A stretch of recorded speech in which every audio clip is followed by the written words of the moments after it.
வெளிப்படுத்தின விசேஷம் 3ஆம் அதிகாரம் 11வது வசனத்தை மீண்டும் ஒரு விசை வாசி. இதோ சீக்கிரமாய் வருகிறேன், ஒருவனும் உன் கிரீடத்தை எடுத்துக்கொள்ளாதபடிக்கு உனக்குள்ளதை பற்றி கொண்டிரு. உன் கிரீடம் அப்படிங்கிறது என்ன? ஆண்டவர் தாம் திரும்பி வரப்போகிறார். அவர் வரப்போவதற்கான அடையாளங்கள் எல்லாம் நடைபெற்று கொண்டிருக்கிறது. ஆண்டவர் வெகு சீக்கிரத்தில் நம்மை அழைத்து போகும்படி வரப்போகிறார். அவர் அதுக்கான அடையாளங்கள் என்னென்னலாம் சொன்னாரோ எல்லாமே நம்ம கண்ணுக்கு முன்னாடி ஒன்றன் பின் ஒன்றாக நடக்குது. அப்படி வரும்பொழுது எல்லாருமே எடுத்துக்கொள்ளப்படுவாங்களா? சர்ச்சுக்குள்ள இருக்கிற எல்லாருமே பரலோகத்துக்கு போவாங்களா அப்படின்னா பைபிள் ஒரு இடத்திலும் அப்படி சொல்லவில்லை. பொதுவாக இன்றைக்கி நமக்கு என்ன ஒரு கருத்து இருக்குன்னா, சர்ச்சுக்குள்ளே வந்துட்டால் கண்டிப்பாக நம்ம என்ன செஞ்சுருவோம், பரலோகத்துக்கு போயிடுவோம் அப்படின்னு ஒரு கருத்து இருக்குது. இன்னும் கொஞ்சம் பேருக்கு இருக்குது, எங்கள் டினாமினேஷனில் இருந்தால் கண்டிப்பாக போயிடுவோம் அப்படின்னு சொல்ல ஒரு நம்பிக்கை இருக்குது. இன்னும் கொஞ்சம் பேருக்கு சில ஊழியங்களை நாம் தாங்கிட்டோம், மிஷினரிகளுக்கு கொடுத்துட்டோம்னா கண்டிப்பாக என்ன செஞ்சுருவோம், வருகையில் போயிடுவோம் அப்படின்னு. இந்த மாதிரி எந்த இடத்துலையுமே பைபிளில் என்ன செய்யலை, ஒரு அஷூரன்ஸ் கொடுக்கல. பைபிளில் கொடுக்குற அஷூரன்ஸே வேறு. ஆனால் இதெல்லாம் செய்யணும். கண்டிப்பாக நீங்கள் ஒரு ஐக்கியத்தில், ஒரு சபையில் நீங்கள் இணைந்திருக்க வேண்டும். ஏன்னா வசனம் சொல்லுது நீங்கள் அப்படி தான் இருக்கணும்னு சொல்லி. சபை கூடி வருவதிலே சிலர் விட்டு விடுகிறது போல் நீங்கள் விட்டு விடாதிருங்கள்னு இருக்குது. சபைக்கு போகணும், சத்தியத்தை கேட்கணும், அப்புறம் மிஷினரிகளை தாங்கணும், நீங்கள் ஊழியங்களுக்கு நீங்கள் செய்யணும், ஏழைகளுக்கு செய்யணும், இதெல்லாமே ஓகே தான். ஆனால் இதெல்லாமே செகண்டரி. நாம் ஃபஸ்ட்டு எப்படி இருக்கிறோன்றதான் முக்கியம். முதல்ல நித்திய ஜீவனை சுதந்திரிக்கணும். அதோடு கூட இது வரும்போது அவன் கிரிக்கத்தக்கதான பலன் அவரோடு கூட வருகிறது. ஸோ இப்போ இயேசு கிறிஸ்துவின் வருகையில் நாம் போகணும் அப்படின்னு சொன்னால் என்ன செய்யணும் அப்படின்னு சொன்னால், இயேசு நிறைய காரியங்களை சொல்கிறார். ஜெயம் கொள்ளுகிறவன் எவனோ அவனுக்கு தான் ஜீவ விருட்சத்தின் கனியை புசிக்க கொடுப்பேன், ஜெயம் கொள்ளுகிறவன் எவனோ அவனை ஆலயத்தின் தூணாக்குவேன். இதெல்லாமே சபைக்கு சொல்கிறது. சபையை பார்த்து சொல்கிறாரு, நீங்கள் சக்ஸஸ் பண்ணிங்கன்னா இதெல்லாம் உங்களுக்கு நான் செய்வேன். சபைக்குள்ளே வர்றது சக்ஸஸ் அல்ல, சபைக்கு வந்த பிறகு பண்ணுறது தான் சக்ஸஸ். இப்போ சபைக்குள்ளே கொண்டு வருவது கர்த்தருடைய வேலை. இங்கிருந்து பரலோகத்துக்கு போகிறது நம்மக்கிட்ட நிறைய ஆண்டவர் கிரியைகளை எதிர்பார்க்கிறார்.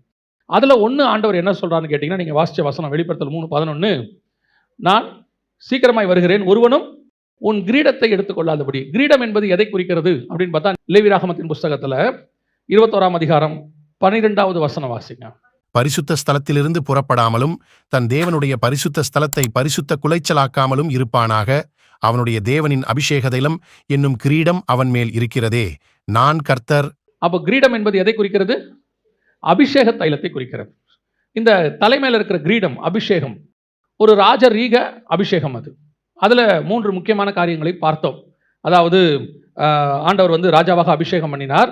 அப்பொழுது அந்த அபிஷேகமானது அத்தோனியாவுக்கு பதிலாக சாலமோனுக்கு கொடுக்கப்பட்டது.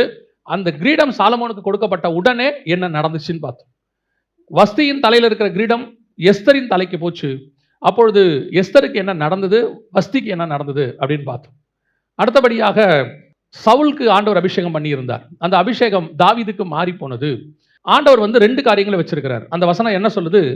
பரிசுத்த ஸ்தலத்திலிருந்து புறப்படாமலும் தன் தேவனுடைய பரிசுத்த ஸ்தலத்தை பரிசுத்த குலைச்சலாக்காமலும் இருப்பானாக. அவனுடைய தேவனின் அபிஷேக தைலம் என்னும் கிரீடம் அவன் மேல் இருக்கிறதே. இது யாருக்கு சொல்லப்பட்டதுன்னு கேட்டீங்கன்னா, ஆசாரியனுக்கு சொல்லப்படுகிறது. அதாவது ஊழியம் பண்றவங்களுக்காக சொல்லப்படுகிறது. அந்த அவங்க மேல இருக்கிற அபிஷேகம் அவங்களுக்கு எப்படி இருக்குதா, ஒரு கிரீடத்தை போல இருக்கிறதா. ஒரு ராஜாவுக்கு கிரீடம் எப்படி முக்கியமோ அவ்வளவு முக்கியம் ஒரு ஆசாரியனுக்கு அபிஷேகம் முக்கியம். சரி, இதையா நீங்க எங்களுக்கு சொல்றீங்க, நாங்களாம் விசுவாசி தானே அப்படின்னு சொன்னா, ஆண்டவர் உங்களை விசுவாசியாக அழைக்கவில்லை, உங்களை ஒரு அழைப்போடு தான் அழைத்திருக்கிறார். வாசிங்க வெளிப்படுத்தின விசேஷம் 1ஆம் அதிகாரம் 6வது வசனத்தை வாசிங்க. நம்மிடத்தில் அன்பு கூர்ந்து தமது இரத்தத்தினாலே நம்முடைய பாவங்களார நம்மை கழுவி தேவனுக்கு முன்பாக நம்ம நல்லா கவனிங்க, நம்மளை ராஜாக்களும் ஆசாரியரும் ஆக்கின அவருக்கு. அப்ப நம்மளை ஆண்டவர் எப்படி உண்டாக்கி இருக்கிறாரா, ராஜாவும். அப்போ உங்களை கூப்பிடும் போதே எதுக்கு கூப்பிட்டு இருக்கிறாரு அப்படின்னு கேட்டீங்கன்னா, ராஜாக்களும் ஆசாரியருமாய் கூப்பிட்டுருக்கிறாரு. நல்ல விசுவாசிகள் கவனிங்க, உங்களுக்கு உங்க லைஃப்ல அழைப்புல நீங்க ரட்சிக்கப்பட்டுட்டேன்னு சொல்றீங்க இல்லையா, ரட்சிக்கப்பட்ட அத்தனை பேருக்கும் 2 வேலை இருக்குது. ஒன்று ஆசாரியத்துவம், இன்னொன்று ராஜரீகம், கிங்டம் அந்த பிரீஸ்ட்ஹுட் அப்படின்னு சொல்லுவாங்க. இது 2மே நீங்க செய்யணும். 2ம் செஞ்சாதான் உங்களுடைய வாழ்க்கை, உங்களுடைய அழைப்பு ஃபுல்ஃபில்மெண்ட் ஆகும். உங்களுக்கு என்ன சொல்லிட்டாங்க அப்படின்னு கேட்டீங்கன்னு சொன்னா, ஊழியம் அழைப்பு இருந்தால் தான் செய்யணும், அழைப்பு இல்லாதவங்க ஊழியம் செய்யக்கூடாது அப்படின்னு சொல்லி உங்களை ஊழியமே செய்ய வேணாங்கிற மைண்ட் செட்டு கொண்டாந்துட்டாங்க. அது உங்களுக்கு வசதியா போச்சு. எப்படி வசதியா போச்சு? வேலைக்கு போகிறோம், சம்பாதிக்கிறோம், நல்லா சாப்பிட்றோம், தசம காணிக்கை கொடுத்துறோம், நம்ம வேலை முடிஞ்சிச்சு. அதுக்கப்புறம் என்ன, நாம வேலைக்கு போகணும், உண்மையா இருக்கணும், வேலைக்கு உண்மையா இருக்கணும், அப்படி நம்ம இருக்கோம். இது ராஜரீகத்துக்கான அடையாளம். உங்க வேலைக்கு நீங்க உண்மையா இருக்கிறீங்க. உங்களுடைய இன்னொரு பார்ட், உங்க அழைப்புல உங்களை கர்த்தர் கூப்பிட்டதுல இன்னொரு பார்ட் இருக்கு. அது என்ன பார்ட்னா ஆசாரியத்துவம். அப்போ உங்களுக்கு இந்த ஊழியம் செய்யறதுக்கு, ஆசாரியத்துவம் ஊழியம் செய்யறதுக்கு அழைப்பு தேவையில்லை என்பது இரண்டாவது. ஊழியம் என்பது உங்கள் மேல் விழுந்த கடமை, டியூட்டி. அத்தனை பேரும் மினிஸ்ட்ரி பண்ணணும். அந்த மினிஸ்ட்ரியை நீங்க பண்ணும்போது எந்த ஊழியத்துக்கென்று கர்த்தர் உங்களை வேறு பிரிக்கிறாரோ அதுதான் ஆரோனை போல அழைக்கப்படுதல். 5 வகையான ஊழியத்துல ஏதோ ஒண்ணுக்கு கர்த்தர் உங்களை தனியா கூப்பிடுவார். ஆனா அது வரைக்கும் நீங்கள் செய்ய வேண்டிய சுவிசேஷ ஊழியத்தை செஞ்சுக்கிட்டே இருக்கணும். அது உங்கள் மேல் விழுந்த கடமை. இப்ப நீங்க என்ன ஆயிட்டீங்கன்னா, அழைப்பு வரட்டும், அப்புறமா நான் என்ன செய்யறேன், மினிஸ்ட்ரிக்கு போகிறேன் அப்படின்னு சொல்லிட்டு உங்களுக்கு கொடுக்கப்பட்ட உலக வேலையில பெர்ஃபெக்ட்டா இருக்கிறீங்க. அதுல நீங்க குறை வைக்கல, பெர்ஃபெக்ட். ஆனால் பைபிள் சொல்லுது உங்களுடைய அழைப்புல ரெண்டும் இருக்கு, 2 காரியத்தையும் செய்யுது அப்படின்னு இருக்கு. இப்போ நீங்க +2க்கு அல்லது 10க்குலாம் போனீங்கன்னா, இந்த maths, physics, chemistry, biology main சப்ஜெக்ட்னு வச்சிருப்பாங்க. அதுக்கு பேர் என்ன சப்ஜெக்ட்? Main subject. இதுக்கு ஸ்பெஷல் கிளாஸ் வைப்பாங்க, இதுக்கு பயங்கர கோச்சிங் கொடுப்பாங்க, டியூஷன் வைப்பாங்க, எல்லாம் செய்வாங்க. இங்கிலீஷ், தமிழுக்கு ஏதாவது இம்பார்ட்டன்ஸ் கொடுப்பாங்களா? ஆனா இது ரெண்டும் ஃபெயில் ஆனா ஓகேவா? இது எவ்வளவு முக்கியமோ அவ்வளவு முக்கியம் இதுவும் முக்கியம். ரெண்டும் இருக்கு. அதுல கட் ஆஃப் மார்க் பார்க்கும்போது தான் உங்களுக்கு இந்த 4 சப்ஜெக்ட் இம்பார்ட்டன்ட்டே ஒழிய பாஸ் பண்ணுவதற்கு 6 சப்ஜெக்ட் இம்பார்ட்டன்ட். அதே மாதிரி தான் உங்களுக்கு கிரியைகளை பார்த்து கொடுக்கும்போது கர்த்தர் பார்த்துப்பார் மிச்சத்தை. ஆனா வருகையில போகும்போது நீங்க எல்லாத்திலையும் பாஸ் பண்ணியிருக்கணும். உங்க அழைப்புல 2 பார்ட்ஸ் இருக்குது. ஒன்று ஆசாரியத்துவம், இன்னொன்று ராஜரீகம். ஆனால் ஆசாரியத்துவத்துக்கு நீங்கள் என்ன செய்திருக்கிறீர்கள்? இன்னைக்கு இன்னும் கொஞ்சம் நான் ஒரு படி மேல போய் டீப்பா சொல்றேன். உங்கள் வீட்டுக்கு நீங்கள் தான் ஆசாரியர். உங்களுக்கு ஒரு வீடு இருக்குது இல்ல, அந்த வீடு என்பது ஒரு சபை. அன்னைக்கு சபைகள் வீடுகள்ல தான் கூட்டினாங்க. அந்த சபைக்கு அந்த வீட்டில் இருக்கிற தலைவர் தான் ஆசாரியனா இருக்கிறார். அந்த வீடு தான் ஒரு சபை. அதுல வரக்கூடியவர்கள் தான் ஆத்துமாக்கள், பிள்ளைகள் தான் ஆத்துமாக்கள். ஆண்டவர் என்ன சொன்னாரு? ஆதாமை பார்த்து பலுகி பெருகி பூமியை நிரப்புங்கள். அதுக்கு என்ன பண்ணாரு? துணையாக ஒரு ஏவாளை சபையை கொடுக்கிறார். இயேசு கிறிஸ்துவுக்கு துணையாக சபை அவருடைய விழாவிலிருந்து எடுக்கப்பட்டது. ஆதாமுடைய விழாவிலிருந்து ஏவாள் எடுக்கப்பட்டாங்க. இப்போ இவங்களை பலுகி பெருகி பூமியை நிரப்ப சொன்னாரு. இயேசு கிறிஸ்துவின் மூலமாக ஆத்துமாக்கள் பூமியில பெருகி இன்னைக்கு நிரப்பி இருக்குது. இது ஒரு ஆசாரியத்துவம். உங்க வீட்டுக்குள்ள இருக்கிற ஃபேமிலி ஒரு ஆசாரியத்துவம். உங்க வீட்டில் இருக்கிற ஆசாரியத்துவத்துக்கு நீங்க உண்மையா இருக்கிறீங்களா? உங்க குடும்பத்தில் இருக்கிற ஆசாரியத்துவத்துக்கு கணவனும் மனைவியும் ஆசாரியத்துவத்துக்கு உண்மையா இருக்கிறீங்களா? அதுதான் இன்னைக்கு கேள்வி. இன்னைக்கு நாம குடும்பம் என்பது இந்த கடைசி காலத்தில் பிசாசினால் சீரழிக்கப்படுகிற மிக முக்கியமான கான்செப்ட். குடும்பத்தை ஒழிக்கணுங்கிறதா பிசாசுடைய திட்டம். அதை அவன் என்ன செஞ்சானா, இந்த விஷனே உங்களை விட்டு எடுத்துட்டான். கணவனை பொறுத்த வரைக்கும் என்னவா மாறிடுது? வெளியே போறோம், வரோம், சம்பாதிக்கிறோம், காசு கொடுக்குறோம், நம்ம வேலை முடிஞ்சிருச்சு. நம்ம ஒர்க் என்னவாயிருச்சு? முடிஞ்சிருச்சு. காசு கொடுத்தாச்சு, அவங்க மிச்சத்தை அவங்க பார்த்துக்கணும். மனைவியை பொறுத்த வரைக்கும் என்ன விஷயம்? கேட்குற காசை நீங்க கொடுத்துருங்க, உங்களுக்கு தேவையானது வீட்டில் இருக்கிறத நாங்கள் பார்த்துக்கிறோம். இப்போ இருக்க நிலைமை என்ன? வீடு ஆசாரியத்துவத்துக்குள்ள இருக்குதா? ஊழியத்துக்குள்ள இருக்குதா? பிள்ளைகளுக்கு படின்னு சொல்றீங்களே, பிள்ளைகளுடைய ஆவிக்குரிய காரியத்துக்கு என்ன இம்பார்ட்டன்ஸ்? இன்னைக்கு வீடு அதை கொடுக்குதா? இம்பார்ட்டன்ஸ் கொடுக்குதா? உங்களை பொறுத்த வரைக்கும் பிள்ளைகள் என்னவா மாறணும்? இன்ஜினியர் ஆகணும், டாக்டர் ஆகணும், கலெக்டர் ஆகணும். என்னைக்காவது உங்க பிள்ளை ஆவிக்குரிய வாழ்க்கையில் அடுத்த லெவலுக்கு போகணும்னு யோசிக்கிறீங்களா? அடுத்து உங்க பிள்ளைய ஆண்டவர் என்கிட்ட ஒரு ஆத்மாவை கொடுத்துருக்கிறாரு. இந்த ஆத்மாவுக்கு கர்த்தர் என்ன ஃபியூச்சர் வச்சிருக்கிறாரு? அவனுக்கும் ஆசாரியத்துவம் இருக்கு, அவனுக்கும் ராஜரீகம் இருக்கு. அவனுடைய ராஜரீகத்துக்கு நீங்க படிப்பு கொடுக்குறீங்க. படிக்கிறவனுக்கு படிப்பை வச்சு மேல வருவான். படிப்பு வரலையா அவன் கர்த்தரை வச்சு மேல வந்துருவான். எல்லாருக்கும் கர்த்தர் எல்லாருக்கும் ஒரு வழிவாசலை வச்சிருக்கிறார். உங்க பிள்ளையினுடைய ஆத்மாவினுடைய அடுத்த தலைமுறை ஆசாரியத்துவத்துக்கு நீங்கள் என்ன இம்பார்ட்டன்ஸ் கொடுத்துருக்கீங்க? அப்ப இந்த அபிஷேகம் உங்க மேல வச்சதான ஆசாரியத்துவ அபிஷேகம் இருக்கிறதா? முதல்ல அது ஒரு கிரீடம்னு பைபிள் சொல்லுது. இதுல என்ன விஷயம் பாத்தீங்கன்னா, ஆசாரியத்துவம் என்பது ஒன்று, கிரீடம் என்பது ராஜரீகம். ரெண்டும் சேர்றதுக்கு பேர் தான் மெல்கிசேதேக்கின் முறைமைன்னு சொல்லுவாங்க. இதான் நியூ டெஸ்ட்மெண்ட். இந்த நியூ டெஸ்ட்மெண்ட்ல ஒன்னு போனா கூட ஓல்டு டெஸ்ட்மெண்டா மாறிடும். ஆசாரியத்துவம் இருந்து ராஜ்யபாரம் தனியா இருந்துச்சுன்னா அது ஓல்டு டெஸ்ட்மெண்ட். ராஜ்யபாரம் இருந்து ஆசாரியத்துவம் தனியா இருந்தா அதுவும் ஓல்டு டெஸ்ட்மெண்ட். ரெண்டும் சேர்ந்து இருந்தா தான் நியூ டெஸ்ட்மெண்ட். இப்போ ஆண்டவர் வரும்போது உங்களுக்கு டெஸ்ட் எதுக்கு வைக்க போறாரு? நியூ டெஸ்ட்மெண்ட்டுக்கு தான் டெஸ்ட் வைக்க போறாரு. ஏன்னா நம்ம நியூ டெஸ்ட்மெண்ட் சர்ச். அப்ப நியூ டெஸ்ட்மெண்ட் சர்ச்சில் இருக்கிறவங்க ரெண்டுத்தையும் பாஸ் பண்ணணுமே. நீங்க ரெண்டுத்தையும் பாஸ் பண்ணக்கூடியவர்களா இருக்கிறீங்களா? ரெண்டுத்திலையும் பேலன்ஸா போயிட்டு இருக்கிறீங்களா? இல்லையே. இன்னைக்கு நீங்க உலக பிரகாரமான ஆசாரியத்துவ ராஜரீகத்துக்கு கொடுக்கிற இம்பார்ட்டன்ஸ், வேலைக்கு, எதிர்காலத்துக்கு, சம்பாத்தியத்துக்கு கொடுக்கிற இம்பார்ட்டன்ஸ் இன்னைக்கு ஆசாரியத்துவத்துக்கு இருக்குதா? உங்க வீட்டில் நீங்களே சும்மா அப்படி யோசிச்சு பாருங்க. எத்தனை மணி நேரம் ஸ்கூலுக்கு டைம் கொடுக்குறீங்க? எத்தனை மணி நேரம் ஆபீஸ்க்கு டைம் கொடுக்குறீங்க? எத்தனை மணி நேரம் தேவனுக்கு டைம் கொடுக்குறீங்க? யோசிச்சு பாருங்க. ஒரு போலீஸ் ஆபீசர் என்கிட்ட சொன்னார். அப்ப அவருக்கு ஒரு ப்ரொமோஷன் வருது, டபுள் மடங்கு சம்பளம் ஆகுது. 3 மாசமா சொல்றாங்க, அவர் வாங்க மாட்டேங்கிறார். வாங்காம இந்த போஸ்டிங்லேயே தான் உட்காந்துருக்கிறார். அப்போ அவர் வீட்டுக்கு போகும்போது அவங்க வீட்டில் அந்த சிஸ்டர் சொன்னாங்க, பாருங்க பாஸ்டர், நீங்களாவது சொல்லுங்க, ப்ரொமோஷன் வருது, நல்ல சம்பளம் அப்படின்னும் போது அவர் சொன்னார், பாஸ்டர் நான் அந்த வேலைக்கு போகிறது ஒன்றும் பெரிய விஷயம் இல்லை, ஒரே சைன் தான், ஓகேன்னு சொன்னால் கொடுத்துருவாங்க. ஆனால் இன்னைக்கு நான் சர்ச்சுக்கு போற மாதிரி அதுக்கு போக முடியாது. இன்னைக்கு நான் பைபிள் வாசி ஜெபம் பண்ற மாதிரி அதை செய்ய முடியாது. ஊழியத்துக்கு போற மாதிரி போக முடியாது. ஏன்னா அது டஃப் ஜாப்.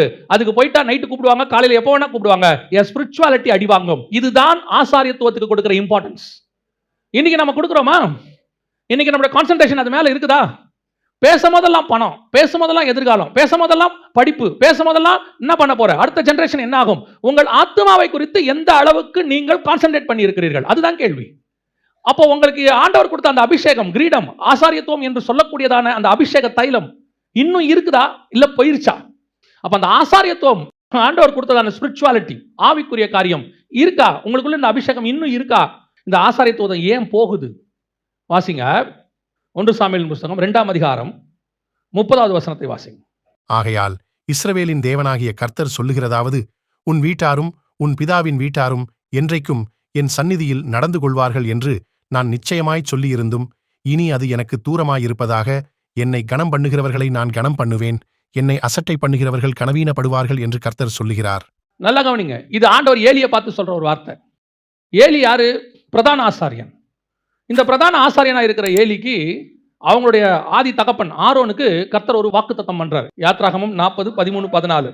ஆரோனுக்கு பரிசுத்த வஸ்திரங்களை உடுத்தி எனக்கு ஆசாரிய ஊழியம் செய்யும்படிக்கு அவனை அபிஷேகம் பண்ணி அவனை பரிசுத்தப்படுத்துவாயாக.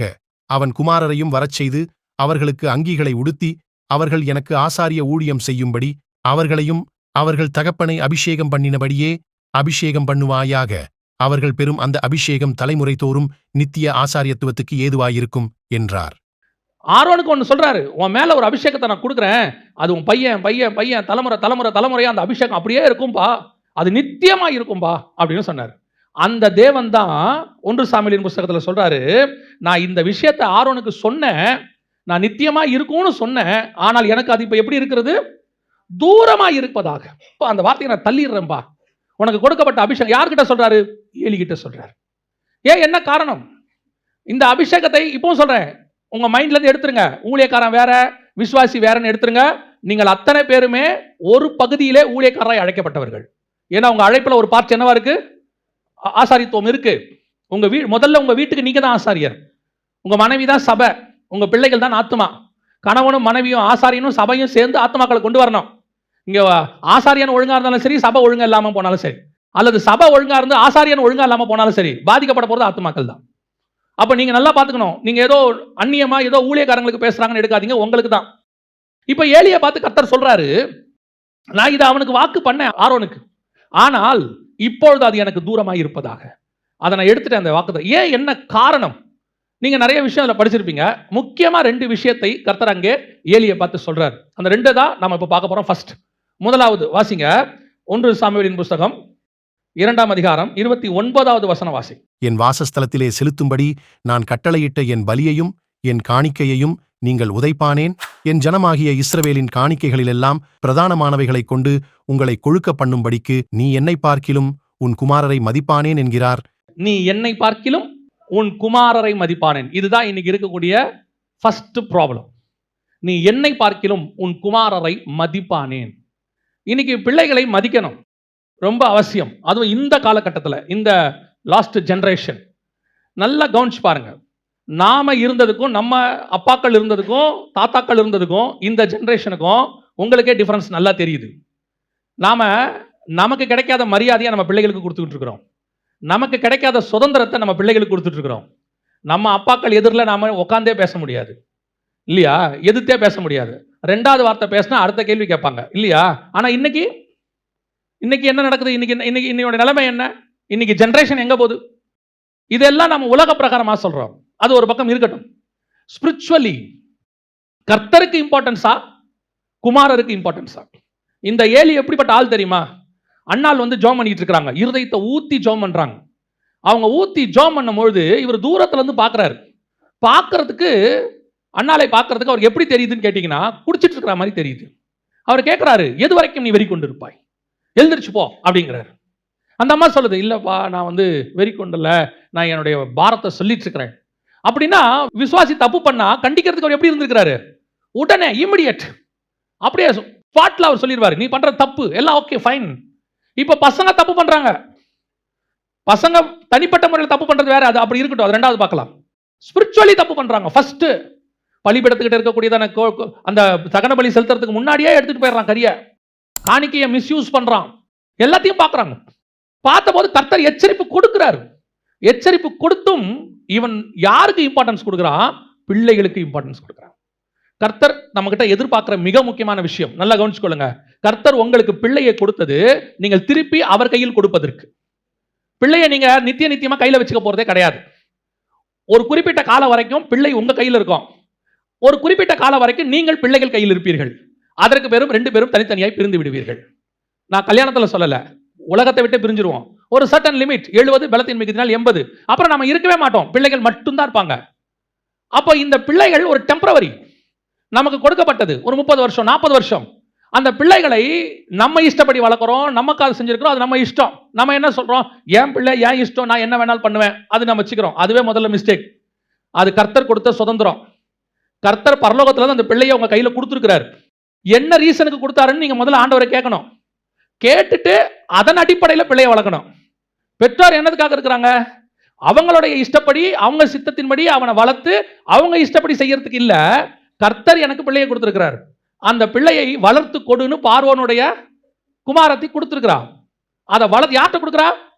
அதை பெற்றெடுத்த தாய்கிட்ட கொடுக்குறா. அந்த தேவன் அப்படிதான் உங்ககிட்ட கொடுத்திருக்காரு. நீங்க தான் பெற்றெடுத்தீங்க, ஆனா தேவன் உங்களுக்கு கொடுத்தது காரணம் என்ன தெரியுமா? அவருக்கு வளர்த்து கொடுக்கும்படிக்கு. இப்ப நாம அந்த சித்தத்தையே செய்யறது இல்ல. கர்த்தருக்கு இம்பார்ட்டன்ஸ் இல்ல, பசங்களுக்கு இம்பார்ட்டன்ஸ். இன்னைக்கு இன்னும் கொஞ்சம் பேர் இருக்காங்க, பிள்ளைகளை எப்படி பார்க்கறாங்க தெரியுமா? விக்கிரகம் மாதிரி பார்க்கறாங்க. இப்பவும் சொல்றேன், பிள்ளைகள் கர்த்தர் உங்களுக்கு கொடுத்த சுதந்திரம். அதை கர்த்தருக்கு ஏற்றபடி வளருங்கள். கர்த்தர்கிட்ட கேளுங்க. கர்த்தர் கொடுக்கும்போதே கேளுங்க, இது எதுக்கு கொடுத்தீங்க ஆண்டவரே?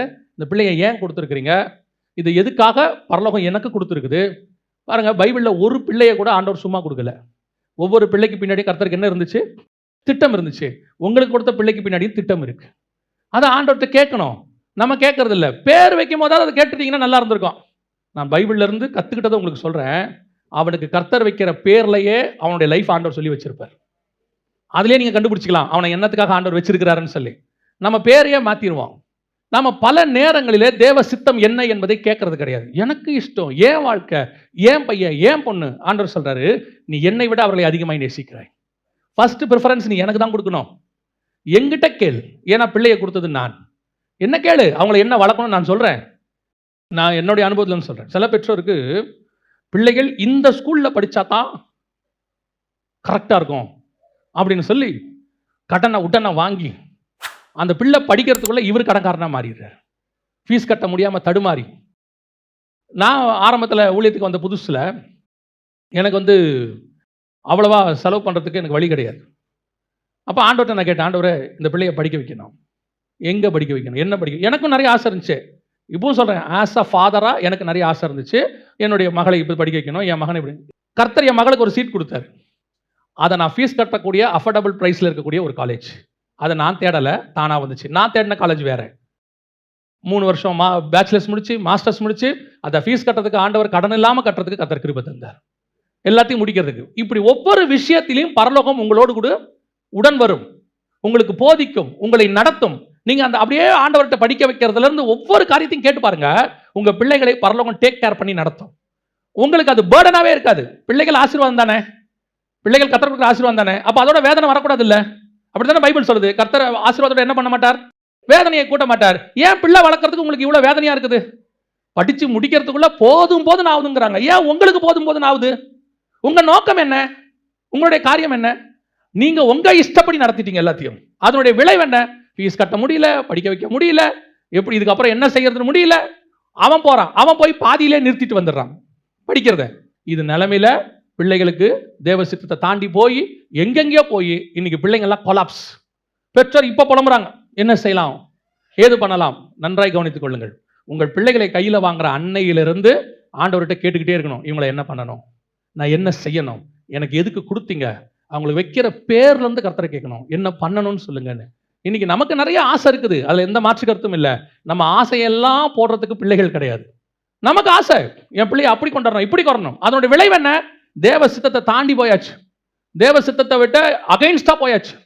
இப்ப நாளைக்கு பிள்ளை தேவனுக்கு அகைன்ஸ்டா நிக்குது. இப்ப பாருங்க, ஆண்டவர் கொண்டு போய் ஒரு காலேஜில் உங்க பிள்ளையை படிக்க சொல்றாரு. அந்த காலேஜுக்கு நீங்க போனீங்கன்னா அதை சுத்தி இருக்கிற ஆட்களையும் கர்த்தர் உங்க பிள்ளைக்கு ஏற்ற மாதிரி செட் பண்ணி வச்சிருப்பாரு. கர்த்தர் சொல்லுகிற இடத்தில் பிள்ளை இருந்தால் எங்கேயுமே கெட்டு போகாது. அது தானியேல் பாபிலோன்ல இருக்கிறதுக்கு சமம். கர்த்தர் பத்திரமாய் பாதுகாக்க வல்லமை உள்ளவராக இருக்கிறார். கர்த்தர் உங்களுக்கு பிள்ளைய பேர்டனா கொடுக்கல, பிளஸிங்கா கொடுத்திருக்கிறார். ஆனால் நீங்கள் நேசிக்க வேண்டியது முதல்ல காட, முதல்ல ஆண்டவருக்கு இம்பார்ட்டன்ஸ். பிள்ளைய விக்கிரகமா மாத்தாதீங்க. இன்னைக்கு என்ன சொல்றாங்க, பிள்ளைகள் எல்லாரை விட மேல, தேவனை விட மேல. எப்படி தெரியுமா? சர்ச்சுக்கு பிள்ளை வரதில்லை, சர்ச்சுக்கு பிள்ளை வரதில்லை. எங்கன்னு கேட்டு பாருங்க. இன்னைக்கு எக்ஸாமுக்கு ஸ்பெஷல் கிளாஸ் வச்சிருக்காங்க. உங்க பிள்ளைகளை கர்த்தருக்கு முன்பாக first preference to the God. இது கடைசியில என்ன ஆக்கிருச்சு தெரியுமா? ஏலியினுடைய ஆசாரியத்துவத்தையே தூக்கிருச்சு. ஆண்டவர் சொல்றார், நீ எப்ப என்னோட உன் பிள்ளையை அதிகமாக நேசிச்சியோ. ஆபிரகாமுக்கு என்ன டெஸ்ட் வச்சார் தெரியுமா? நம்ம எல்லாருக்கும் தெரியும். ஆனா அந்த டெஸ்ட் வைக்கும் போது அவர் சொல்ற வார்த்தை தான் ரொம்ப இம்பார்ட்டன்ட். 22ஆம் அதிகாரம் ஆதியாகமத்தில் 1 சொல்லுவாரு, அந்த டெஸ்ட் வைக்கும் போது ஒன்று சொல்லுவார். என்ன வார்த்தை சொல்லுவாருன்னா, அப்பொழுது அவர், உன் புத்திரனும் உன் ஏகசுதனும் உன் நேசகுமாரனுமாகிய ஈசாக்கை நீ இப்பொழுது அழைத்துக் கொண்டு மோரியா தேசத்துக்குப் போய் அங்கே நான் உனக்கு குறிக்கும் மலைகள் ஒன்றின் மேல் அவனை தகனபலியாக பலியிடு என்றார். உன்னுடைய அன்பான பையனை எனக்கு தான்றார். கேட்கும் போதே டெம்ப்ட் பண்றாரு. அவனை கேட்கும் போது உன் பையனை கொடுப்பான்னு கூட கேட்கல. ஒரே ஒரு பையன் வச்சிருக்கல, ரொம்ப நேசிக்கிறல, அவனை கொடுத்துரு. அந்த இடத்துல நல்லா கவனிச்சு பாருங்க. ஆபிரகாம் துக்கம் அடைந்தான்னு இருக்கவே இருக்காது. ஆபிரகாம் வேதனை அடைந்தான்னு இருக்காது. ஆனா இஸ்மவேலை அனுப்ப சொல்லும் போது ஆபிரகாமுக்கு எப்படி இருந்தது? துக்கமாய் இருந்தது. ஆனா இங்க ஆண்டவருக்கு கேட்கும் போது அவனுக்கு ஒரு துக்கமும் இல்லை. அவனுக்கு நல்லா தெரியும், இதை கொடுத்தவர் இவனை என்ன செய்ய வேண்டும் என்றும் அவர் ரெடி பண்ணி வச்சிருப்பார். இவனை மரித்தாலும் உயிரோடு கொண்டு வர அவரால் முடியும். கர்த்தருக்கு கொடுக்கிறதுக்கு அவனுக்கு துக்கமே கிடையாது. கர்த்தருக்கு கொடுக்கிறதுக்கு அவனுக்கு வேதனை கிடையாது. இன்னைக்கு கர்த்தருக்கு கொடுக்கிறதுக்கு உங்களுக்கு பையனை கொடுக்க உங்களுக்கு சந்தோஷமா, பொண்ணை கொடுக்க சந்தோஷமா? ஊழியத்துக்கு போலாம்பா, முதல்ல படிச்சுட்டு தான் ஊழியத்துக்கு வரணுங்கிறது நல்லது, வேணாம் சொல்லல. ஆனா நீங்க படிப்பா அவனுக்கு என்னப்பா கொடுக்குறீங்கன்னா சேஃப்டியா கொடுக்குறீங்க. நாளைக்கு ஒருவேளை ஊழியத்துல ஒண்ணும் இல்லாம போயிட்டா வேலையாவது இருக்கும். கர்த்தர் கேட்கும் போது பையனை ஊழியத்துக்கு கொடுக்குற இன்ட்ரெஸ்ட் இருக்குதா? என்னைக்காவது உங்க ஒரு சிலர் தவிர என்னைக்காவது உங்க பிள்ளையை ஊழியத்துக்கு ஒப்பு கொடுத்துருக்கிறீங்களா? ஆனா நான் உங்களுக்கு ஒன்று சொல்லுகிறேன், செல்வ சீமானாய் இருந்த ஆபிரகாம் தம்முடைய பிள்ளையை எந்த துக்கத்தோடும் தேவனுக்கு தரவில்லை. அவன் சந்தோஷமாய் கொண்டு போய் கொடுத்தான். எப்தாவுடைய பொண்ணு பலி சொன்ன உடனே அவ சொல்றா, நான் முதல்ல கொஞ்சம் என்ன பண்ணிக்கிறேன், கன்னிகளுக்கான காரியங்கள்லாம் செஞ்சு முடிச்சுட்டு அப்புறமா சாக வரேன்னு சொல்றா. ஆனா ஆபிரகாம் பாருங்க, பிள்ளையை கேட்ட உடனே இன்னும் ஒரு வாரம் என் பிள்ளையோட இருந்துக்கிற ஆண்டவரே, ஒரு 3 நாள் இருந்துக்கிற ஆண்டவரேன்னு கேட்கல. மறுநாள் எப்ப எழுந்தானா? அதிகாலை வெயிட் பண்ணிட்டே இருக்கான். எப்ப கர்த்தருக்கு கொடுக்கலாம், எப்ப கர்த்தருக்கு கொடுக்கலாம். நாளைக்கு கேட்டார் ஆண்டவர், டிலே பண்ணவே வேண்டாம், நாளைக்கு காலையில as soon as possible எழுந்திருச்சான். ஏர்லி மார்னிங் எழுந்திருச்ச உடனே கர்த்தர் கொண்டு போயிட்டான். இதுதான் கர்த்தருக்கு பிள்ளையை கொடுத்தல். நல்லா தெரிஞ்சுக்கொள்ளுங்க, இன்ஜினியரா இருக்கிறவனோ டாக்டரா இருக்கிறவங்களோ பரலோகத்துக்கு போவாங்கிறது கன்ஃபார்ம் இல்லை. ஆனால் பிள்ளையை ஊழியத்துக்கு ஒப்பு கொடுத்தீங்கன்னா உங்க பிள்ளையை ஹெவன்லி கவர்மெண்ட்டுக்கு ஒப்பு கொடுத்துருக்கீங்க. நீங்க ஹெவன்லி கவர்மெண்ட்டுக்கு ஒர்க் பண்ண ஒப்பு கொடுத்துருக்கீங்க. இன்னைக்கு பிள்ளைகளை எப்படி நேசிக்கிறோம்? கர்த்தரை விட அதிகமா நேசிக்க தொடங்கிட்டோம். கர்த்தருக்கே கொடுக்க மாட்டோம். நாம தேவனுக்கு கொடுப்பதுக்கு ரெடியா இருக்கணும். எந்த நேரத்திலும் சரி, ஃபர்ஸ்ட் ப்ரிஃபரன்ஸ் காட், ரெண்டாவது தான் பிள்ளை. இந்த ஆர்டரை மாற்றக்கூடாது. சில நேரத்தில் பிள்ளைகள் உங்களை புரிஞ்சுக்க மாட்டாங்க. நீங்க காடுக்கு கொடுக்குற இம்பார்ட்டன்ஸ் அவங்களுக்கு கொஞ்சம் கோபம் வரும்.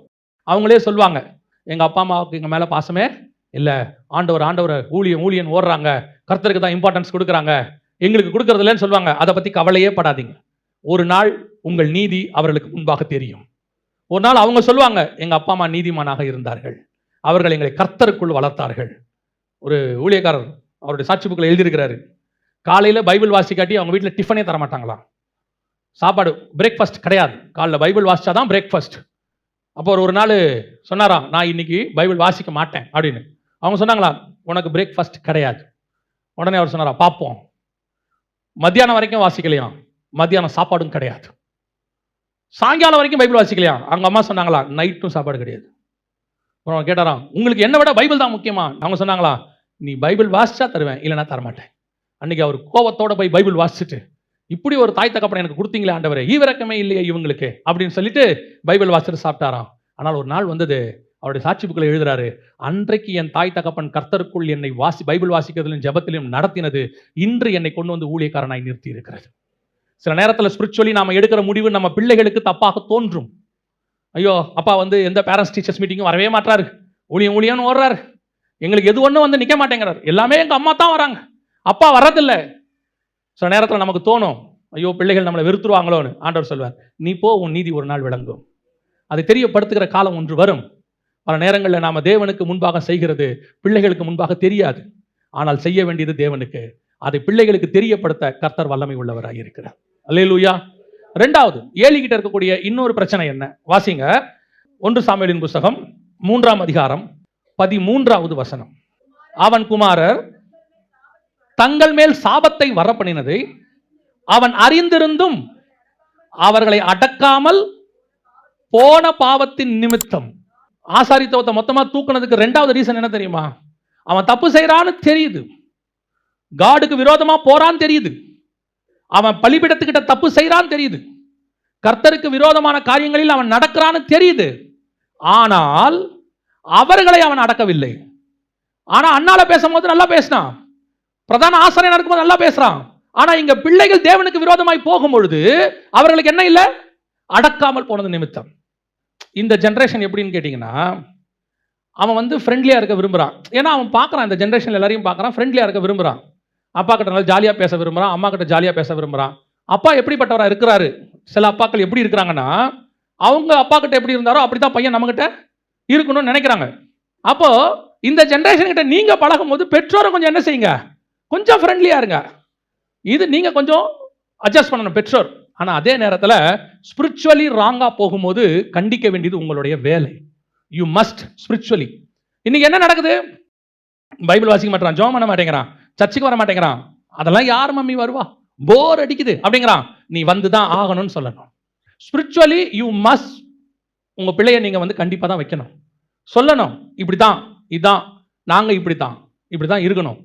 அதை செய்யாத பட்சத்தில் உங்கள் அபிஷேகம் போகும் என்று வேதம் சொல்லுது. இன்னைக்கு நாம எங்க மிஸ்டேக் பண்றோம் தெரியுமா? அடக்க வேண்டிய இடத்துல அடக்க மாட்டோம், அடக்கக்கூடாத இடத்துல என்ன பண்ணிட்டு இருக்கிறோம்? அடக்கிட்டு இருக்கிறோம். அடக்க வேண்டிய இடம் ஒன்று இருக்கு, அதை கண்டிப்பா அடக்கணும். அடக்கக்கூடாத இடம்னு ஒன்று இருக்கு, அதை அடக்கக்கூடாது. ஏன்னா இப்போ தண்ணி இருக்குது, தண்ணியை எங்க அடக்கணும்? குழாயில கண்டிப்பா என்ன செஞ்சிடணும்? தண்ணியை மூடி வைக்கணும். மூடி வச்சா தான் அது வேஸ்ட் ஆகாம இருக்கும். அதே நேரத்தில் ஆறு ஊத்து வருது பார்த்தீங்களா, அதை என்ன பண்ணக்கூடாது? அடக்கக்கூடாது. அடக்கினீங்கன்னா ஊத்து போயிடும், தண்ணி இல்லாமல் போயிடும். வி மஸ்ட் நோ எங்க அடக்கணும், எங்க அடக்க. சில நேரத்தில் பிள்ளைகளுக்கு சில சுதந்திரம் கொடுக்க வேண்டி இருக்கு, இந்த ஜெனரேஷன் கொடுக்க வேண்டி இருக்கு.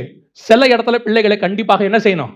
பிடிக்க வேண்டி இருக்கு. குதிரை வண்டி ஓட்டுறவனை பாருங்க, யாருமே இல்லைன்னா நல்லா குதிரை அடிப்பான், வேகமா ஓட்டுவான். அதே நேரத்தில் சில இடத்துல கடிவாளத்தை பிடிச்சி என்ன செய்வான்? இழுப்பான்.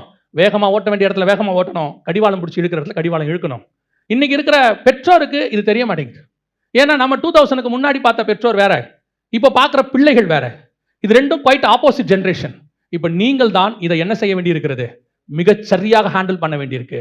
அவங்கள ஃப்ரெண்ட்லியா நடத்துங்க, ஸ்ட்ரிக்டா நடத்த வேண்டிய இடத்துல ஸ்ட்ரிக்டா நடத்துங்க. எங்க ஸ்ட்ரிக்டா நடத்தணுமோ அதில் நடத்துங்க, எங்க ஃப்ரெண்ட்லியா நடத்தணுமோ அதில் ஃப்ரெண்ட்லியா நடத்துங்க. இல்லைன்னா கஷ்டம். இன்னைக்கு அதன் மூலமாக என்ன ஆகுது?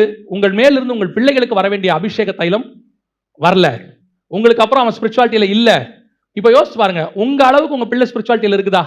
நீங்கள் 18 வயசுல இயேசுவை ஏற்றுக்கொண்ட போது உங்களுக்குள்ள இருந்த தேவனுடைய அன்பு, அந்த வைராக்கியம் உங்க பிள்ளைகளுக்குள்ள இருக்குதா? இருந்தால் உங்கள் அபிஷேகம் அவர்கள் மேல வந்துருச்சுன்னு அர்த்தம். கர்த்தர் நடத்த தொடங்கிட்டாருன்னு அர்த்தம். இல்லைன்னா அபிஷேகத்துல ஏதோ செயின்ல மிஸ் ஆகுதுன்னு அர்த்தம். அதை சரி பண்ண வேண்டிய இடத்துக்கு நீங்க வந்துட்டீங்க. உட்காந்து பிள்ளையோட பேசுங்க, சொல்லுங்க இந்த மாதிரி எவ்வளவு இம்பார்ட்டன்ட்னு சொல்லுங்க, சர்ச்சுக்கு வர்றது எவ்வளவு முக்கியம்னு சொல்லுங்க, கூட்டிட்டு வாங்க. ஆரம்பத்தில் அப்படித்தான் இருக்கும். ஒரு இடத்துக்கு போகும்போது ஒரு தாய் சொன்னாங்க, என் மக ரூமை விட்டே வர மாட்டேங்கிறா, வெளியவே வர மாட்டேங்கிறா, 8வது படிக்கிற 10வது படிக்கிற பிள்ளை, ரூமை விட்டே வர மாட்டேங்குது, எத்தனையோ மாசமா ரூம்குள்ளேயே இருக்கு, பாஸ்டர் நீங்க ஜோம் பண்ணுவீங்களா? அப்போ அந்த சர்ச்சு பாஸ்டர் கிட்ட முதல்ல கேட்டேன், இப்படி சொல்றாங்க என்னன்னு. அப்போ அந்த பாஸ்டர் சொன்னாரு, நீங்க அந்த பிள்ளைகிட்ட போய் முதல்ல பேசுங்க, உங்களுக்கு உண்மை தெரியும்னு சொன்னார். சரி, நானும் அந்த பாஸ்டரும் அந்த பிள்ளைகிட்ட போய் அப்புறம் உட்கார வைக்கும் போது பாஸ்டர் சொன்னார், அந்த பிள்ளைகிட்ட தனியா பேசுங்க, எங்க அம்மா வச்சுக்கிட்டு பேசாதீங்க. அப்போ அந்த பிள்ளையை கூப்பிட்டு உட்கார வச்சு, ஏமா நீ ரூமை விட்டே வெளியே வர மாட்டேங்கிறேன்னு சொன்னா, அந்த பிள்ளைய அந்த அளவுக்கு ஆக்குனதே அந்த அம்மா தான். இப்போ அந்த பிள்ளை ஓசிடி ப்ராப்ளத்தில் இருக்குது. அந்த பிள்ளையை அவங்க டார்ச்சர் பண்ணி அது கடைசியில் ரூமை விட்டே வெளியே வர மாட்டேங்குது. இன்னைக்கு இதுதான் சிச்சுவேஷன். நீங்கள் பிள்ளையை எங்க எப்படி, அந்த அம்மாவுக்கு சர்ச்சுக்கு பிள்ளையை அனுப்புறதுக்கு பயம், மீட்டிங்க்கு அனுப்புறதுக்கு பயம். ஆனா அந்த அம்மாவுக்கு பிள்ளையை வச்சுக்கிட்டு அவங்க கூட எங்க வேணா கூட்டிட்டு போறதுக்கு சந்தோஷம். இன்னைக்கு அந்த பிள்ளை ஓசிடி பிரச்சனையில் இருக்குது. எதுக்கு சொல்றேன்? பிள்ளையோடு கூட உட்கார்ந்து பேசுங்க, ஃப்ரெண்ட்லியா இருங்க, கண்டிக்க வேண்டிய இடத்துல கண்டிங்க, அதே நேரத்தில் ஃப்ரீயா இருக்க வேண்டிய இடத்துல என்ன செய்யுங்க? ஃப்ரீயா இருங்க. இல்லை என்றால் உங்கள் பிள்ளைகளை நீங்கள் இழந்து போவீர்கள். இதான் இன்னைக்கு நடந்துட்டு இருக்குது. நிறைய பிள்ளைகள் இன்னும் அடுத்த ஜெனரேஷன் இன்னும் மோசமா இருக்கும். திருப்பியும் சொல்றேன், கர்த்தருடைய வருகை தாமதித்தால் அடுத்த ஜெனரேஷன் இன்னும் மோசமா இருக்கும். அப்பவும் உங்க பிள்ளைகள் ஸ்பிரிச்சுவலா இருக்கணும்னா இப்ப நீங்க எவ்வளவு ஸ்பிரிச்சுவலா இருக்கிறீங்களோ அதன் அடிப்படையில தான் இருக்கு. உங்க மேல உள்ள அபிஷேகம் தான் உங்க பிள்ளைக்கு போகும். வெறும் படிப்பு அபிஷேகத்தை தராது. படிப்பு தேவனுக்கு கீழ்ப்படிதலை தராது. படிப்பு பணம் கொடுக்கும், புகழ் கொடுக்கும், வீடு கொடுக்கும். ஆனா ஸ்பிரிச்சுவாலிட்டியை தேவனுக்கிட்ட இருந்து நீங்க தான் உங்க பிள்ளைக்கு வாங்கி கொடுக்கணும். அந்த பொறுப்பை கர்த்தர் உங்களுக்கு தான் கொடுத்திருக்கிறார். ஒருவேளை நீங்க பணம் கொடுக்காட்டி கூட உங்க பிள்ளையால் சம்பாதித்துக் கொள்ள முடியும். ஆனால் உங்களுக்குள்ள இருக்கிற அபிஷேகத்தை நீங்கள் மட்டும்தான் உங்கள் பிள்ளைக்கு கொடுக்க முடியும். You must be very careful. இன்னைக்கு நீங்க ஸ்பிரிச்சுவாலிட்டிக்கு இம்பார்ட்டன்ஸ் கொடுக்காதனுடைய விளைவு உங்க பிள்ளையை உங்களால் அடக்கம். நீங்க என்ன நினைக்கிறீங்க தெரியுமா? நடந்த ஒரு சம்பவத்தை நான் உங்களுக்கு சொல்றேன். ஒரு சிங்கிள் பேரண்டா இருக்கிறவங்க ஒரு நாள் அந்த பிள்ளையோட பேசிட்டு இருக்கிறாங்க. பேசிட்டு இருக்கும்போது அந்த மகள் வந்து அந்த தாய்க்கு கீழ்ப்படியல, பயங்கரமா பேசிட்டு இருக்காங்க. அப்படி பேசுறாங்க. கடைசியில் அந்த அம்மா அழுதுகிட்டே போறாங்க. அழுதுகிட்டே போகும்போது நான் அதை பார்த்துக்கிட்டே இருக்கிறேன்.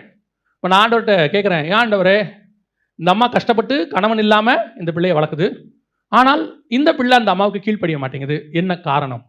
ஆவியானவர் சொல்றாரு, முதல்ல அவங்க அம்மா எனக்கு கீழ்ப்படியணும், அப்பதான் அவ பிள்ளை அவங்களுக்கு கீழ்ப்படியும். நீ வேதத்தை மறந்தால் நான் உன் பிள்ளைகளை மறப்பேன். நீ தேவனுக்கு கீழ்ப்படியாம உன் பிள்ளைகள் உனக்கு என்ன செய்யாது? கீழ்ப்படியாது. உங்களுக்குள்ள இருக்கிற அபிஷேகம் தான் உங்க பிள்ளைக்கு போகும். நாம சரியில்லாம நம்ம பிள்ளைகள் கண்டிப்பா என்ன ஆகாது? சரியாகாது. அதையும் தாண்டி அது சரியா இருக்குதுன்னா கர்த்தருடைய பெரிய கிருபை. அல்லேலூயா. முதலாவது உங்களுக்குள்ள உள்ள அபிஷேகம் போகாதபடிக்கு பார்த்துக்கணும். ஏலியோடைய அபிஷேகம் போயிருச்சு. அடுத்து அபிஷேகம் ஒரு ஊழியக்காரன் மேல இருந்து எதனால போகிறது? வாசிங்க 2 பேதுருவின் புஸ்தகம் 2ஆம் அதிகாரம் 15-16 வாசிங்க. செம்மையான வழியை விட்டு தப்பி நடந்து பேயோரின் குமாரனாகிய பிலேயாமின் வழியை பின்பற்றி போனவர்கள். அவன் அநீதத்தின் கூலியை விரும்பி தன்னுடைய அக்கிரமத்தி நிமித்தம் கடிந்து கொள்ளப்பட்டான். பேசாத மிருகம் மனுஷர் பேச்சை பேசி தீர்க்கதரிசியினுடைய மதிகேட்டை தடுத்தது. அப்போ பிலேயாம் 2வது ஊழியக்காரன். பிலேயாமை பத்தி பைபிளை வாசிச்சு பாருங்க. அவனை மாதிரி ஒரு தீர்க்கதரிசி கிடையவே கிடையாது. எப்பேற்பட்ட தீர்க்கதரிசி தெரியுமா? 2 சம்பவத்தில் நீங்க பார்த்தீங்கன்னா பிலேயாமை பத்தி அப்படி ஒரு காரியம் வருது. ஒன்று வாசிங்க, என்னாகமத்தின் புஸ்தகம் 24ஆம் அதிகாரம் 17வது வசனத்தை வாசிங்க. அவரை காண்பேன், இப்பொழுது அல்ல, அவரை தரிசிப்பேன், சமீபமாய் அல்ல. ஒரு நட்சத்திரம் யாக்கோபிலிருந்து உதிக்கும், ஒரு செங்கோல் இஸ்ரவேலிலிருந்து எழும்பும், அது மோவாபின் எல்லைகளை நொறுக்கி சேத்புத்திரர் எல்லாரையும் நிர்மூலமாக்கும். யாரை பத்தின ப்ராபசி தெரியுமா? அது இயேசுவை பத்தின ப்ராபசி. அவர் வரும்போது நட்சத்திரம் தோன்றுவதை பத்தி பேசுறான். ஒரு நட்சத்திரம் யாக்கோபிலிருந்து தோன்றும், ஒரு செங்கோல் இஸ்ரவேலிலிருந்து தோன்றும், அது மோவாபை மிதிக்கும். எப்பேற்பட்ட ப்ராபசி பாருங்க. ஜீசஸ் கிரைஸ்ட பத்தின ப்ராபசி. நல்லா தெரிஞ்சுக்கொள்ளுங்க, பிலேயாம் இஸ்ரவேல்காரன் கிடையாது. இன்னும் இஸ்ரவேலர்கள் எங்க போல? அவங்க நாட்டுக்கே போல. இஸ்ரவேல் தீர்க்கதரிசி கிடையாது, புறஜாதி தீர்க்கதரிசி. The best prophet. அவன் எப்பேற்பட்டவன்றதுக்கு 2வது காரியம், அவன் சபிச்சா சபிச்சது, அவன் ஆசீர்வதிச்சா ஆசீர்வதிச்சது. இது பாலாக்குக்கும் தெரியுது, தேவனுக்கும் தெரியுது. அதனால்தான் தேவனே என்ன பண்றாரு அவங்ககிட்ட வந்து, நீ அவனை என்ன பண்ணாத, சபிக்காதன் கர்த்தர் இறங்கி பேசுறாரு. அப்படின்னா அவனுடைய அபிஷேகம் எப்படி பாருங்க. இப்போ அந்த அபிஷேகத்தை தான் கர்த்தர் நம்ம கையில கொடுத்திருக்கிறார். நீ ஆசீர்வதிக்கிறவர்களை நான் ஆசீர்வதிப்பேன், நீ சபிக்கிறவர்களை நான் சபிப்பேன். அந்த அபிஷேகம் யார் மேல இருக்குது? நம்ம மேல இருக்குது. அவன் முதலாவது இயேசு வரதை பத்தி தீர்க்க தரிசனம் சொன்னா, நம்ம வரப்போற இயேசுவை பத்தி பேசிட்டு இருக்கிறோம். அந்த அபிஷேகத்தை கர்த்தர் நம்ம மேல கொடுத்திருக்கிறாரு. ஆனால் இந்த அபிஷேகம் எதனால போச்சு? பிலேயாமுக்கு எதனால போச்சு? அந்த வசனம் என்ன சொல்லுது? வாசிங்க 2 பேதுரு 15-16. செம்மையான வழியை விட்டு தப்பி நடந்து பேயோரின் குமாரனாகிய பிலேயாமின் வழியை பின்பற்றி போனவர்கள். அவன் அநீதத்தின் கூலியை விரும்பி. அநீதத்தின் கூலி. இந்த அநீதத்தின் கூலி திருப்பி இன்னொரு ஆளுக்கு யாருக்கு ஆண்டவர் பைபிள்ல சொல்லுவார் தெரியுமா? யூதாஸுக்கு சொல்லுவார். காசுக்காக எல்லாவற்றையும் விடுகிறவர்கள், காசுக்காக மினிஸ்ட்ரி பண்ணுகிறவர்கள், காசுக்காக ஸ்பிரிச்சுவாலிட்டியை யூஸ் பண்ணுகிறவர்கள். அவங்ககிட்ட இருக்கிறது பெரிய கிஃப்ட், பயங்கரமான ப்ராஃபிட். ஆனா எதுக்கு போனான் தெரியுமா? பாலாகி ஏதாவது கொடுப்பான். ப்ராபசியை எதுக்கு சொல்றது? கூலிக்கு சொல்றது, தன்னுடைய அபிஷேகத்துக்கு விலை பேசுறது. இன்னைக்கு ஒரு குரூப் இருக்கு, ஊழியத்தின் பாதையிலும் இருக்கு, ஆவிக்குரிய வாழ்க்கையிலும் இருக்கு. கர்த்தர் உங்களுக்கு கொடுத்திருக்கிறதான கிஃப்டை, கர்த்தர் உங்களுக்கு கொடுத்திருக்கிற டேலண்டை காசுக்காக நீங்கள் கூலிக்காக பயன்படுத்துவீர்களானால் பிலேயாமினுடைய நிலைமை உங்களுக்கு வரும். இன்னைக்கு அபிஷேகத்தை எங்க இழக்கிறோம்? பணம் தேவை, அதுல எந்த மாற்று கருத்தும் தெரியல. ஏன்னா வாழ்க்கைக்கு கண்டிப்பா என்ன வேணும்? பணம் வேணும். அது வாழ்க்கைக்கு தான் பணம் வேணுமே ஒழிய பணம் வாழ்க்கை அல்ல. பணம் இருக்கிற எத்தனை பேருக்கு வாழ்க்கை இல்லை? எத்தனை கோடீஸ்வரன் பணத்தை வச்சுட்டு கிடக்கான், வேலைக்காரங்க இருக்காங்க, பசங்க அமெரிக்கால இருக்காங்க, வாட்ஸ்அப்லயே பாத்துக்கிறாங்க, செத்தாலும் யூடியூப்லயே பாத்துக்கிறாங்க, புதைக்கிறதையும் யூடியூப்லயே பாத்துக்கிறாங்க. இது என்ன வாழ்க்கை? கொரோனா வந்துச்சே, கொரோனா மாதிரி பணத்துக்கு லிட்டரலா பாடம் எடுக்கிறதான காரியம் யாராலையும் முடியாது. எத்தனை கோடீஸ்வரன், எவ்வளவு பணம், எத்தனை கிரெடிட் கார்டு, எத்தனை காஸ்ட்லி கார், ஒரு ஆக்சிஜன் சிலிண்டர் கிடைக்கல. பணம் தேவை. திருப்பியும் சொல்றேன், ஒரு இடத்துல பணம் தோத்து போகும், பணம் ஒரு இடத்துல தோற்று போகும், அந்த இடத்துல தேவன் வந்து நிற்பார். பணம் உதவ முடியாத இடத்தில் தேவன் தான் உதவுவார்.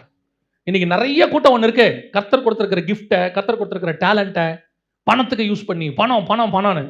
நான் இந்த மினிஸ்ட்ரிக்கு வந்ததில் கண்டுபிடிச்சதுல ஒன்று என்ன அப்படின்னு கேட்டிங்கன்னா, எனக்கு என்ன தேவையோ அதை பரலோகம் கொடுப்பதற்கு தயாராக இருக்கிறது. ஏற்ற நேரத்தில் அதை கொடுக்கும். நல்லா தெரியும். இப்போ பாருங்க, நான் குழந்தையா இருக்கும்போது இந்த சைஸ் ட்ரெஸ் எடுக்கணும்னு என் பெற்றோருக்கு தெரிஞ்சிச்சு. அதுவே நான் கொஞ்சம் வளர்ந்த உடனே பார்க்குறாங்க, இந்த சைஸ் ட்ரெஸ் பத்தாது, ட்ரெஸ் எடுக்க போகும்போதே சொல்லுவாங்க, 4 வயசாக இருக்கும், 5 வயசுக்கு கொடுங்கம்பாங்க. ஏன்? வளர்ற பிள்ளை வளர்ந்துடும்.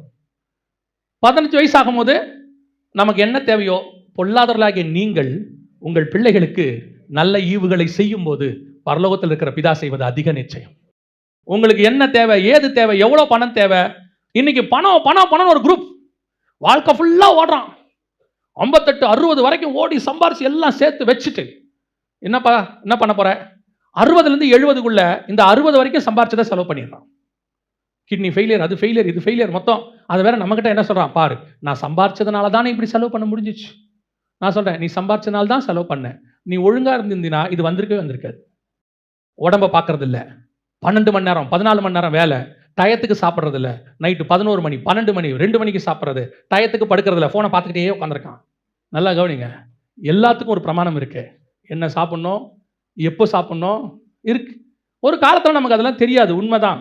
கிடைக்கிற போதெல்லாம் என்ன பண்ணுறோம், அடிச்சு நவுத்திடுவோம். ஒரு இடத்துல கத்தர் ஒரு அலாரம் கொடுப்பாரு, இங்கே கொஞ்சம் ஸ்டாப் பண்ணிக்கன்னு. அந்த அலாரத்தை கேட்டு நீங்கள் ஸ்டாப் பண்ண தொடங்கிட்டீங்கன்னா டாக்டர்கிட்ட போக வேண்டிய வேலையே இருக்காது. பாடியில் அந்த அலாரம் இருக்கு, ஆண்டவர் ஃபிக்ஸ் பண்ணியிருக்கிறார். நம்மளுடைய எல்லா பார்ட்டுக்குமே ஒரு அலாரம் வச்சிருக்கிறார். அது கரெக்டாக அடிக்கும். கொஞ்சம் ஒரு பாயிண்ட் தாண்டும் போது சொல்லும், சுகர் கொஞ்சம் இன்க்ரீஸ் ஆகுதா பாடியில் சொல்லும், பிபி இன்க்ரீஸ் ஆகுதா சொல்லும், கொலஸ்ட்ரால் இன்க்ரீஸ் ஆகுதா சொல்லும். அந்த அலாரத்தை மட்டும் நீங்கள் கரெக்டாக கவனிச்சிட்டீங்கன்னு வச்சுங்க, ஆட்டோமேட்டிக்காக உங்கள் பாடி நார்மல் கண்டிஷனுக்கு வந்துடும். இன்னைக்கு நம்ம என்ன செய்கிறோம், பல நேரங்களில் இந்த காசுக்காக ஓடி ஓடி ஓடி ஓடி உடம்ப கவனிக்காமல் எல்லாம் போய் கடைசியில் பிழையாமுடைய நிலைமை தான்.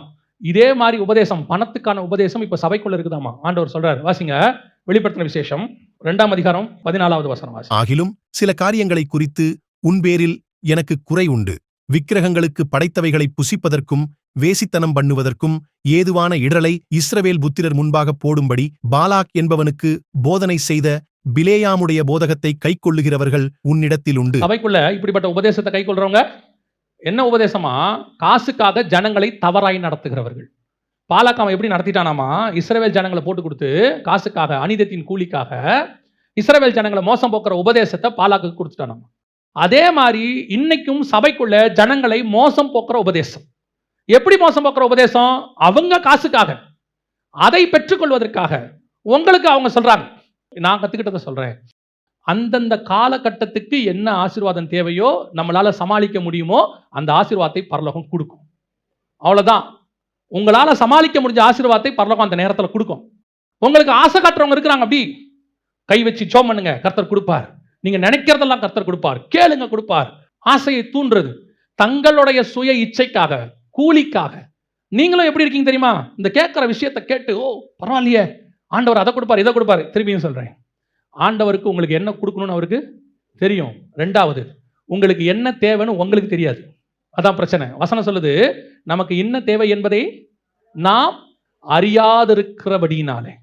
நம்மளை பொறுத்த வரைக்கும் அந்த நிமிஷத்துக்கு என்ன தேவையோ அதை கேட்போம் ஆண்டவர்கிட்ட. அந்த நிமிஷத்துக்கு, அப்போ அந்த இடத்துல ஆண்டவர் அப்படி கொடுக்க மாட்டார். ஆண்டவர் கொடுக்கறது அந்த நிமிஷத்துக்கு மட்டுமல்ல, ஃபியூச்சருக்கும் உங்களுக்கு தேவையானதை சேர்த்து கர்த்தர் கொடுப்பார். ஆண்டவர் கொடுக்குற ஒவ்வொன்றுத்துக்கு பின்னாடியும் நம்மளுடைய இன்ஃப்ராஸ்ட்ரக்சரை பார்ப்பார். கர்த்தருக்கு என்ன தெரியுமா அவசியம், நம்மை ஆசீர்வதிக்கிறதை விட நாம் தான் அவருக்கு ரொம்ப அவசியம். நம்முடைய ஆசீர்வாதம் நம்மை கீழே தள்ளுமானால் அந்த ஆசீர்வாதத்தை கர்த்தர் தரமாட்டார். பரலோகம் நம்மளை நம்பணும். முதல்ல இதை கொடுப்பேன், ஆனால் இவன் விழமாட்டான், இவனுக்கு இது பெருசா தெரியாது, நான் தான் பெருசா தெரிவேன். ஆண்டவர் ஒரு நாள் தருவார், ஆசீர்வதிப்பார். ஆனால் அதற்காக ஜனங்களை மோசம் போக்க கூடாது. இந்த அபிஷேகம் உங்களை விட்டு போகாதபடி பாதுகாத்துக் கொள்ள வேண்டியது உங்களுடைய அவசியம். நாம் ஜெபம் பண்ண போகிறோம் தேவ சமூகத்தில். எழுந்திருப்போமா நம்ம எல்லாரும்? கர்த்தர் உங்களுக்கு கொடுத்திருக்கிற அபிஷேகம் விசேஷித்தது. அதை இழந்து போகாதபடிக்கு பாதுகாத்துக் கொள்ள வேண்டியது நம்முடைய பொறுப்பு. அதைத்தான் ஆண்டவர் சொல்றார் சபையை பார்த்து, இதோ நான் சீக்கிரமாய் வருகிறேன், உனக்குள்ள கிரீடத்தை நீ பற்றி கொண்டு. கிரீடம் என்றால் அபிஷேகம். இந்த அபிஷேகத்தை கர்த்தர் கொடுத்திருக்கிறார். அதை யாருக்காகவும் இழக்கக்கூடாது. ஏலி தன் குமாரருக்காக இழந்து போனான். தன் குமாரரை அடக்காமல் போனான். பிலேயாம் காசுக்காக அந்த அபிஷேகத்தை இழந்து போனான். கேயாசி காசுக்காக அந்த அபிஷேகத்தை இழந்து போனான். யூதாஸ் 30 வெள்ளி காசுக்காக அந்த மகா பெரிய மேன்மையான அப்போஸ்தலர் பட்டத்தை இழந்து போனான். எத்தனையோ பேர் கர்த்தர் தனக்கு கொடுத்த அந்த அழைப்பை, மேன்மையை எதுக்காகவோ இழக்கிறாங்க. உங்களை பத்திரமா பார்த்துக்கோங்க. உங்க மேல உள்ள அபிஷேகம் விசேஷமானது, ரொம்ப மேன்மையானது. வேலைக்காக, எத்தனையோ காரியத்துக்காக உங்க மேல இருக்கிற அபிஷேகத்தை இழந்துடாதீங்க. ஆண்டவர் சில நேரத்தில் உன்னை ஊழியத்துக்கு அழைக்கும் போது, வாலிப பிராயத்தில் நீ உலகத்தில் இருக்கக்கூடிய இந்த உறவுகளுக்காக, இந்த வாலிப பிராயத்தில் தோன்றக்கூடியதான சில காரியங்களுக்காக நீ உன்னை இழந்துட்டீனா, கர்த்தர் மேல உன் மேல வச்சிருக்கிற அபிஷேகத்தை நீ இழந்து போவேன். அந்த அழைப்பு மகாமேன்மையானது, மகாமேன்மையானது. எத்தனையோ பேருடைய வாழ்க்கை சின்ன சின்ன விஷயத்துல காணாம போச்சு. இந்த பிசாசு துரத்தி வரும், அந்த காரியங்களை காட்டும், நன்மை தீமை அறியத்தக்க கனியை கொண்டு வரும். உதறி தள்ளிவிட்டு ஓட வேண்டியது உன்னுடைய பொறுப்பு. உனக்கு கர்த்தர் கொடுத்திருக்கிற அபிஷேகம் விசேஷமானது. அதுவும் புதிய ஏற்பாட்டில் ராஜாக்களும் ஆசாரியருமாய் கர்த்தர் கொடுத்திருக்கிறார். For each and everybody. முதலாவது உங்கள் வீட்டுக்கு நீங்கள் ஆசாரியர். முதலாவது உங்க வீட்டுக்கு நீங்க சபை. உங்க பிள்ளைகள் தான் உங்களுடைய ஆத்துமாக்கள். அதை பத்திரமா பாதுகாக்க வேண்டியது உங்க பொறுப்பு. படிப்பு 2வது தான், வேலை 2வது, சம்பாத்தியம் 2வது, ஆஸ்தி சேர்க்கிறது 2வது, எதிர்காலத்துக்கு சேர்க்கிறது 2வது. கர்த்தர் உனக்கு கொடுத்திருக்கிற அழைப்பு தான் முதலாவது. அது ஆபிரகாமுக்கு நல்லா தெரிஞ்சிச்சு. அதனாலதான் ஆரம்பத்தில் அப்பா விட்டுட்டு வான்னு சொல்லும் போது வந்தவன் கடைசியா மகனை கொடுப்பியான்னு கேட்ட போதும் எந்த தயக்கம் இல்லாம தைரியமா சொன்னான், நான் தரேன் ஆண்டவரே. இதுதான் கர்த்தர் உங்க மேல வச்சிருக்கிற அபிஷேகத்தினுடைய வல்லமை. நாம் ஜெபிக்க போகிறோம் இப்பொழுது. ஒருவேளை கர்த்தர் கொடுத்த அபிஷேகம் ஏதோ சில காரணங்களுக்காக கொஞ்ச நாள் ஊழியமே பண்ணாம, ஊழியத்தை மறந்து, ஆண்டவர் சிலருக்கு அழைப்பை கொடுத்தாரு, அதை அசட்டை பண்ணிட்டு, நல்ல வேலை, நல்ல சம்பாத்தியம், கொஞ்சம் பேர் மனைவி பிள்ளைகளை காப்பாற்றணும், குடும்பத்தை காப்பாற்றணும்னு அந்த அழைப்பை அசட்டை பண்ணிட்டு, கொஞ்சம் பேர் வாலிப பிராயத்தில் சந்தோஷமா இருக்கணும்னு சொல்லி அந்த அழைப்பை அசட்டை பண்ணிட்டு நீங்க வந்து இங்க நிக்கலாம். ஆண்டவர் சொல்றாரு, அழைத்த அழைப்பும் கிருபா வரங்களும் மாறாதவைகள். உன் மேல வச்சு அழைப்பை நான் இன்னும் உறுதிப்படுத்துறேன். நீ எனக்காக அதை விட்டு வா, அதை உதறி தள்ளிட்டு வா. நான் என்னை பத்தியே சொல்லுவேன். ஆண்டவர் எனக்கு இந்த ஊழியத்தை கொடுத்த போது எல்லாவற்றையும் இழப்பதற்கு தயார்னு ஒரு முடிவெடுத்து தான் இதுக்குள்ளேயே நுழைச்சேன். எது போனாலும் எனக்கு கவலையே கிடையாது.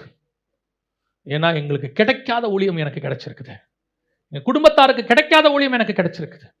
அதை முடிவு பரியந்தம் செய்து முடிக்க வேண்டியது என்னுடைய பொறுப்புன்னு ஒரு தீர்மானம் பண்ணேன். அப்படி ஒரு தீர்மானம் பண்ணுங்க. அதுதான் பவுலுடைய தீர்மானம். அதை பார்த்து தான் நான் சொல்றேன். அதான் பவுலுடைய தீர்மானம். பசியோ, பஞ்சமோ, பட்டயமோ, நிர்வாணமோ, நாசமோசமோ, கிறிஸ்துவின் அன்பை விட்டு என்னை பிரிப்பவன் யார்? இந்த அழைப்புக்காக எல்லாத்தையும் உதறி விட்டுட்டு ஓட ரெடியா இருங்க. What ever it is.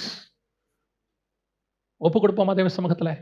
ஒருவேளை ஆண்டவர் உங்களுக்கு சொல்லி நீங்க இழந்திருந்தீங்கன்னா, அசட்டை பண்ணியிருந்தீங்கன்னா, தள்ளி இருந்தீங்கன்னா, இன்னைக்கு கர்த்தர் அதை புதுப்பிக்க விரும்புகிறார். நீங்க இழந்து போனவைகளை மீண்டும் தர விரும்புகிறார். நீ இழந்து போனதை திருப்பிக் கொள்வாய் என்று தாவீதுக்கு சொன்ன ஆண்டவர் உங்களுக்கும் அந்த வாக்குத்தத்தத்தை நினைவு கூறுகிறார். ஒருவேளை கர்த்தருக்கு சித்தமானால் வருகிற வருஷம் நீ இழந்து போனவைகளை திருப்பிக் கொள்ளுகிற வருஷமாக இருக்கும். இதுவரைக்கும் நீ இழந்தவைகளை எல்லாம் திருப்பிக் கொள்ளுகிற வருஷமாக இருக்கும். ரெண்டத்தனையை கர்த்தர் தருகிற வருஷமாக இருக்கும். ஆனா கர்த்தர் உங்ககிட்ட சில சாக்ரிஃபைஸ் கேட்கிறார், சில காரியங்களை விட விரும்புகிறார். அதை வச்சுக்கிட்டே நீ இதை செய்ய முடியாது. நீ 2 நினைவுகளால் குந்தி குந்தி நடக்க முடியாது. கர்த்தர் தெய்வமானால் கர்த்தர் இடத்துல வாங்கள், பாகால் தெய்வமானால் பாகால் இடத்துல போங்கள். இது கர்த்தர் கொடுக்கிற லாஸ்ட் சான்ஸ் உனக்கு. நீ மட்டும் அதை விட்டுட்டு இது தேவையில்லாண்டவரை எனக்கு நீங்க போதுன்னு ஒரு தீர்மானம் எடு. கர்த்தர் உன்னை உயர்த்தி பிடிக்க வல்லமை உள்ளவராய் இருக்கிறார். ஒப்பு கொடுப்போமா? அப்படி ஒப்பு கொடுக்க விரும்புறவங்க, கர்த்தர் உங்களோட பேசினார்னா மட்டும் உங்க கரங்களை தேவனுக்கு நேராக உயர்த்தி ஆண்டவர்கிட்ட சொல்லுங்க, ஆண்டவரே எனக்கு நீர் கொடுத்ததை நான் புதுப்பித்துக் கொள்ள விரும்புகிறேன். என்னை நான் உமக்கோடு ஒரு விசை இன்னுமே நான் புதுப்பித்துக் கொள்ள வருகிறேன். ஒப்புக் கொடுப்போமா தேவ சமூகத்துல?